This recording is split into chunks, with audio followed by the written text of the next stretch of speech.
Hello my dear students, कैसे हैं आप सब।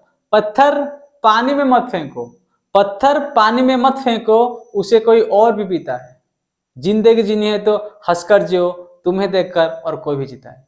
इसलिए तुम्हारी जिंदगी में जितने भी प्रॉब्लम्स आए, थोड़ा मुस्कुराओ और अपने काम पे फोकस करो। ठीक है, तो चलिए क्वेश्चन नंबर 13 को हम ट्राई करते हैं।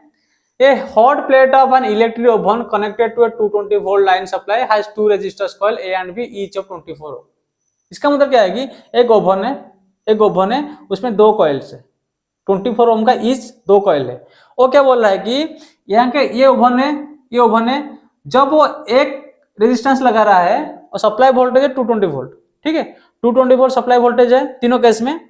जब वो एक रेजिस्टेंस लगा रहा है तो इसमें कितना करंट आएगा।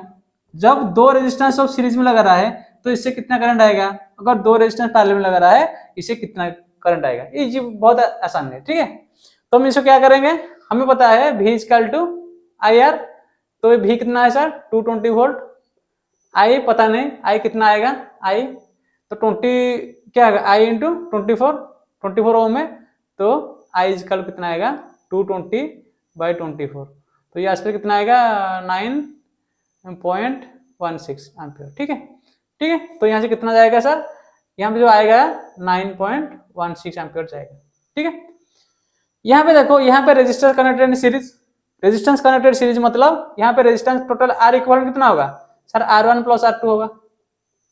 यहाँ पे सीरीज कनेक्शन है ना, सीरीज कनेक्शन क्या करते हैं, सीरीज कनेक्शन में करंट सेम होता है और इसका रेजिस्टेंस बस ऐड हो जाता है। तो R equivalent equal R1 plus R2, ये कितना आएगा 24 प्लस 24 इक्वल टू 48 ओम। तो सिंपल सा बात है। तो V equal to I R sir, it implies I equal to V by are.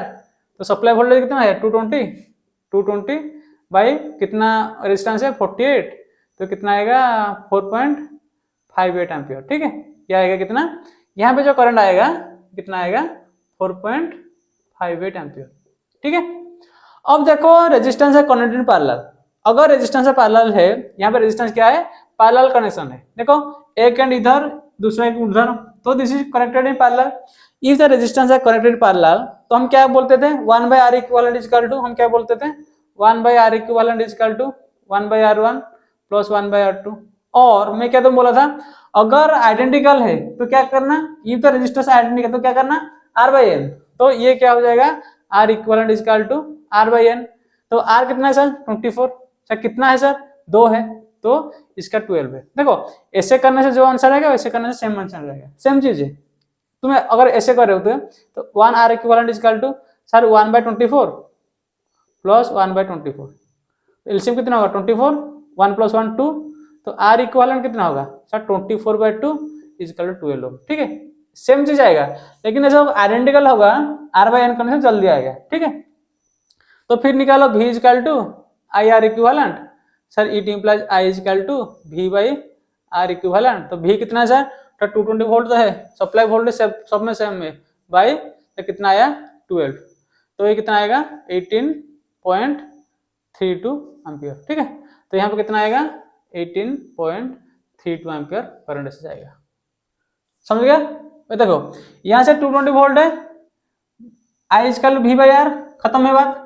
ये 48 है, तो इसे 48 डिवाइड कर दिया, खत्म बात।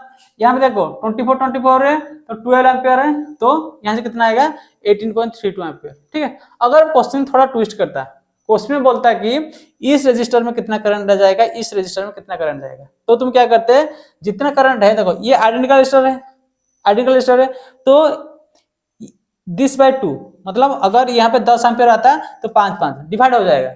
तो यहाँ पे तुम क्या करते हैं, अगर बस इस रजिस्टर में कितना करंट जाने के लिए पूछता है, तो तुम लिखते हैं 18.32/2, इसमें ही लिखते हैं 18.32/2। ठीक है, मतलब सेम आइडेंटिकल रजिस्टर है ना, तो जो भी करंट से आएगा वो डिवाइड हो जाएगा, सेम में डिवाइड हो जाएगा। क्लियर है, तो this question number 13 is completed. Okay, thank you, love you, bye.